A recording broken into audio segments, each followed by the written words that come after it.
So welcome to China Forum and Guancha.cn and the Beijing Winter Olympics. Did you attend the opening last night? Yes, a very spectacular opening, I must say. I haven't seen such light effects like I saw. Very spectacular. Yeah, it was quite a show. So Prime Minister Khan, world leader, you entered politics as an outsider. And it's especially relevant today during the Olympics because you were an athlete. So would you share with our viewers your personal journey from athlete to Prime Minister? Well, Dr. Eric, I played international sports for 2 decades, almost 21 years. And it's one of the longest playing careers of an international athlete. When I left my sport, normally athletes stay in the sport for the rest of their lives. Because if you reach a certain status in sport, in other words, if you become a world class or someone who's performed very well during his sporting career, then the rest of your life you have the easy way to commentate on it, be in the media, do whatever, coach. So all these avenues are open for you. But when I left my sport, I never wanted to go back to it. Because I always feel that the human potential, God has given us, all of us, enormous potential. But that potential only you can achieve if you keep challenging yourself.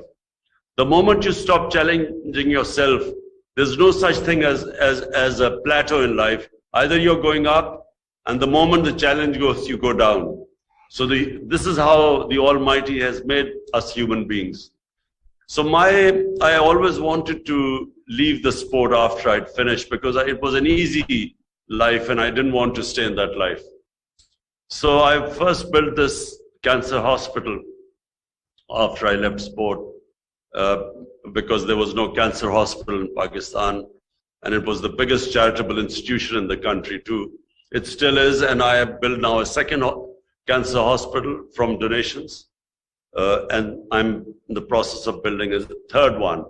And I built 2 universities, and all of these are charitable. They are not commercial. They are basically for people who can't afford quality university education. Most people can't afford cancer treatment. So these are more or less 75% free in the hospital treatment, cancer, and 90% of the people in the universities get free education. So that was the way I was headed. And then I decided to go into politics because I realized that our country was being destroyed by crooked politicians. My belief is corruption is a symptom of not having rule of law. And by rule of law, I mean that a country that cannot bring the powerful crooks under the law, they become banana republics, they become poor countries. And that's why I came into politics. My manifesto was based on 2 principles. One was rule of law, and second was to make Pakistan a welfare state. That's why I came into politics 25 years ago. And I struggled for 22 years before I finally I got into office. Yes, that's what an inspiring story. So, Prime Minister, my first serious question is about Afghanistan. Afghanistan is a neighbor of both Pakistan and China. How do you see the situation there evolve in the near future? What should be the role of China in helping stabilize the country, if any? And also, many in the United States have blamed Pakistan's support for the Taliban in America's failure in Afghanistan. What would be your take on that accusation? Well, firstly, the Americans did not study the history of Afghanistan. There is a saying that those who do not learn from history are condemned to repeat it again. So anyone who understood the history of Afghanistan would never have done what the Americans did. And I was the one who from day one kept saying that the Americans would militarily, they will not succeed in Afghanistan. First of all, they were never clear on what they were trying to achieve in Afghanistan. Was it nation building? Was it democracy? Was it liberating the Afghan women? They had no clear aims. If anything, once Osama bin Laden was killed by the Americans, their mission should have been over, because theoretically they only came to fight Al-Qaeda. But Al-Qaeda was decimated in Afghanistan in the first 2 years. So what they were doing after that, none of the Americans themselves knew what they were doing there. So when you have no clear aims of why you've invaded a country, it was always going to be a failure. And secondly, they don't understand the Afghan character. The people of Afghanistan do not accept foreigners in their country or ruling them. They do not independent-minded people. So anyone who thinks who can control the people of Afghanistan or occupy them, they haven't read their history. So I used to keep saying throughout 20 years that there was not going to be a military solution, because I know the history of Afghanistan. My ancestors came to India from Afghanistan. So, and I read the history. So unfortunately, no one understood, because the generals believed in their firepower and they thought, you know, they were invincible. But if a people do not want to be ruled, you cannot rule them. If a people do not accept a foreign invader, he will always find it difficult to control them for long. So number one, the whole mission of the US was based on false premise and had no clear goals, and it was never going to succeed. Now what has happened is that after 40 years, actually there is no conflict in Afghanistan anymore. There is no civil war going on. There's no fighting in Afghanistan. But the problem that Afghanistan faces is that in the US, somehow they cannot distinguish between the Taliban government and the 40 million people of Afghanistan. And the danger is that in trying to punish by sanctioning the government, the Taliban government, they will end up, there is a huge, I have raised my voice on every forum, if Afghanistan descends into chaos because of the sanctions, because already, even when the Americans were there, half of the population was below the poverty line. So when a country that its budget depended 75% on foreign aid, when you cut off the aid and then sanction the country, this could be the biggest man-made humanitarian crisis. So what China, Pakistan, the neighbors, the Europeans, what they must do is convince the Americans that this is not the way to go about dealing with Afghanistan. Because in the end, if there's chaos in Afghanistan, the reason why the Americans first landed in Afghanistan was because of terrorism. So if there's chaos in Afghanistan and the Taliban government gets weaker, it will not be able to take on international terrorists like ISIL. Yes, indeed, indeed. So Pakistan and China, of course, have enjoyed perhaps one of the most durable partnerships in international relations. And this relationship is deepening in a more turbulent world, especially in the two countries' cooperation with the Belt and Road Initiative. The Guancha port, for instance, is becoming a strategic project. Now, many in the West view it with suspicion. There have also been fear of opposition against it within Pakistan. So how do you see it, and what can the two countries do to foster a more mutually beneficial relationship that also contributes to the region?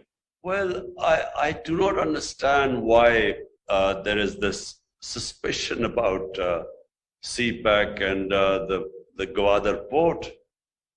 It makes no sense, because as far as Pakistan is concerned, and let me tell you as the Prime Minister, my number one priority is the 220 million people of Pakistan. Yeah.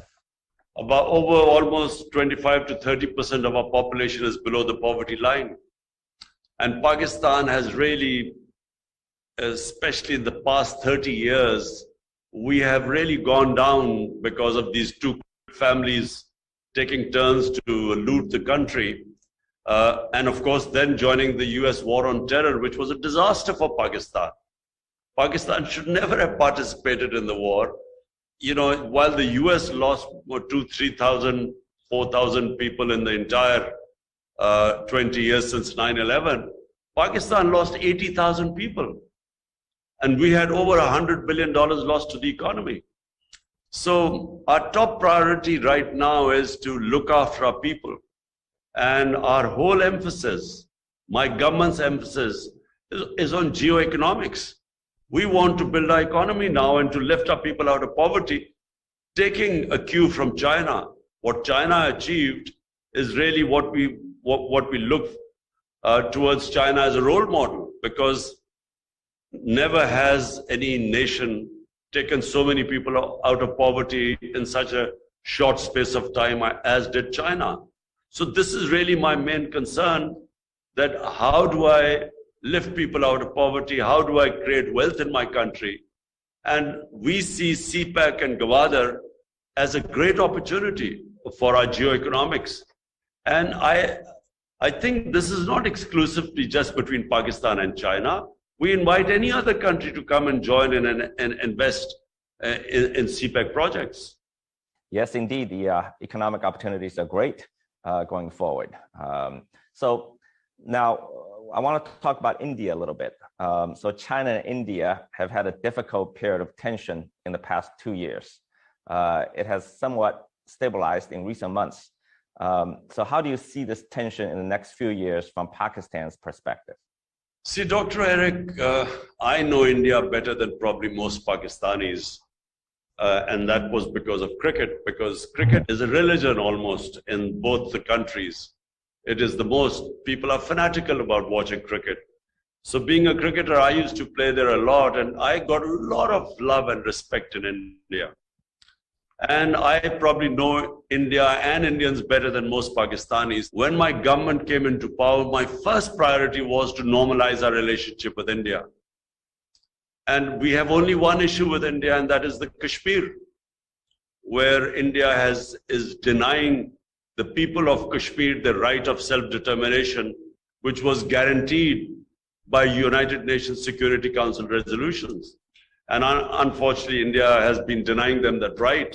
And it's a disputed territory between Pakistan and India, acknowledged by the UN. But unfortunately, and I say very unfortunately, because I think it already is, and in future it will hurt the people of India much more than, say, even Pakistan or China. So what is happening in India is this government which only thinks that India belongs to Hindus. And in doing so, it is basically marginalizing something like 600-700 million human beings who are now considered second-class citizens, including the 200 million Muslims in India. So it is a terrible situation for India, tragedy that has happened to India. And that's why India is having problems from within, and it is having problems with its neighbors. It prevails there. Because as things are going, I think India is going to damage itself much more than anyone else. Oh, this certainly sounds concerning. So, Prime Minister, how do you see Pakistan's relationship with the United States in the next several years? With its failures in both Iraq and Afghanistan and many internal problems, the US seems to have lost much of the hegemonic power it acquired at the end of the Cold War. Are we moving towards a more multipolar world order? And how do you see the rivalry between China and the US in this new global situation? And where would you place Pakistan in this new situation? Dr. Eric, look, anyone who's a student of history, like I'm sure you are, I certainly am, there is no such thing as any one nation staying on top forever. It just doesn't happen. All nations go through the same. They go through a period of real self-belief and hard work, and they're motivated, and they just forge ahead of other nations. But there always comes a time when that nation relaxes, it loses that motivation, and then some other nation comes up. This is a human history. The last thing the world wants is another Cold War. And I say this with a lot of fear. The sad trend, unfortunate trend of this rivalry between the US and China. If this could easily turn into healthy competition, and in that the whole world gains from it. But if it goes into a Cold War type situation, like we witnessed, after the Second World War between the Soviets and the US, I think the world does not want another Cold War. And for Pakistan, again, I repeat, my concentration is only on one thing: how to look after the 220 million Pakistanis.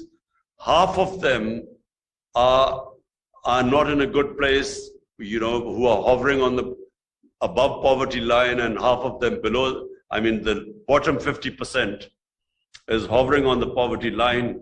So my main concentration is how do we look after our people? How do we provide them their basic necessities? How do we bring rule of law in my country?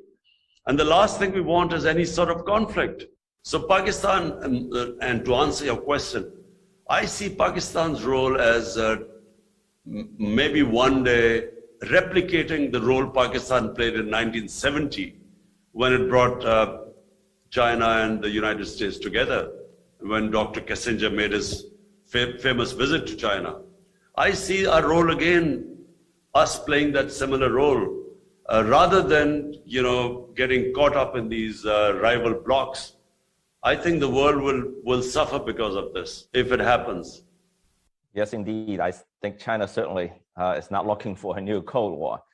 I have a sensitive question for you, Prime Minister. The United States and Europe have accused China of genocide against the Uyghurs in Xinjiang. Now, as the leader of a major Muslim country and a country that shares a border with China and geographically close to Xinjiang, what do you see from your perspective?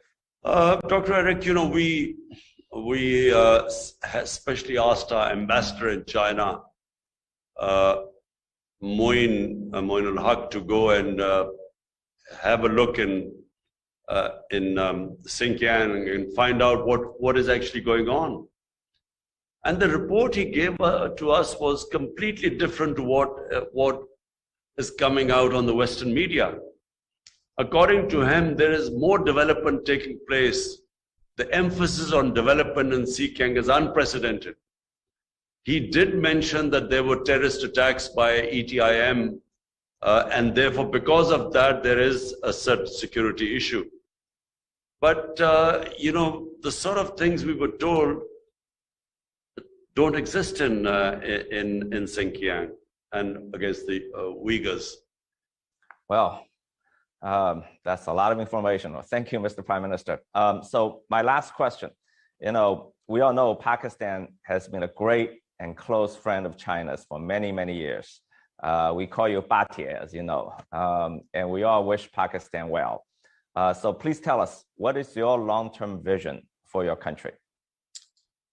Dr. Eric, let me say first of all that, United States has been also a good friend of Pakistan. But it hasn't been a sort of, like with China, an all-weather friend. There have been times when the US has been very friendly, but then, when they think Pakistan is not of use to them, then we get abandoned, and then they again sort of become friendly.